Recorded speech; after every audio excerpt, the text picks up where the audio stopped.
مکرم محمد یوسف صاحب کاٹگڑی میرپور آزاد کشمیر سے لکھتے ہیں، یہ 80 سال سے اوپر عمر کے بزرگ ہیں۔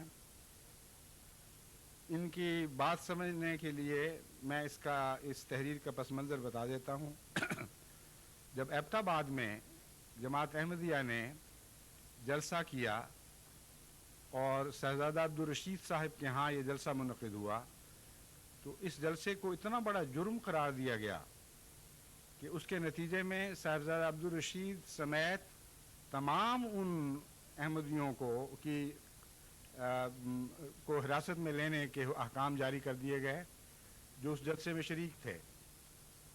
لیکن یہ صاحب وہ ہیں جو اس جلسے میں شریک بھی نہیں تھے۔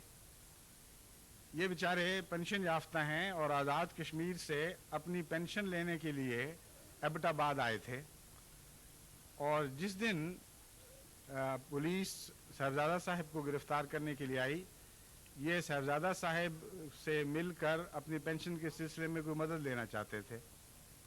چنانچہ اس موقع پر اسی جرم میں دھر لیے گئے کہ یہ ایک ایسے احمدی سے ملنے آیا ہے جو جلسے میں شریک تھا۔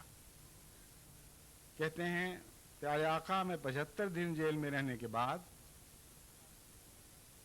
28/3/90 کو ضمانت پر رہا ہو کر اپنے گھر پہنچ گیا ہوں۔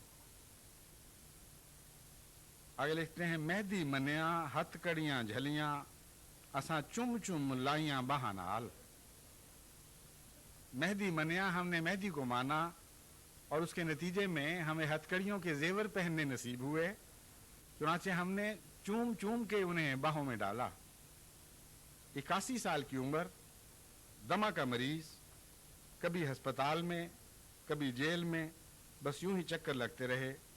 نہ گھر رہا نہ دکان، مکان والے نے کہا تم مکان خالی کر دو، تم قادیانی ہو۔ دکان پولیس نے قبضے میں کر لی۔ یہ وہ لوگ ہیں جو اتنے مصائب کے بعد، اس قدر تکلیفوں کے ہوتے ہوئے بھی خدا تعالیٰ کی طرف سے استقامت کا اعزاز پاتے ہیں، اور ایسے ہی لوگ ہیں جن کے متعلق حضرت اقدس مسیح موعود علیہ الصلوۃ والسلام فرماتے ہیں، خدا تعالیٰ کے حضور عرض کرتے ہیں، اے خدا، اس مصیبت میں ہمارے دل پر وہ سکینت نازل کر جس سے صبر آ جائے، اور ایسا کر کہ ہماری موت اسلام پر ہو۔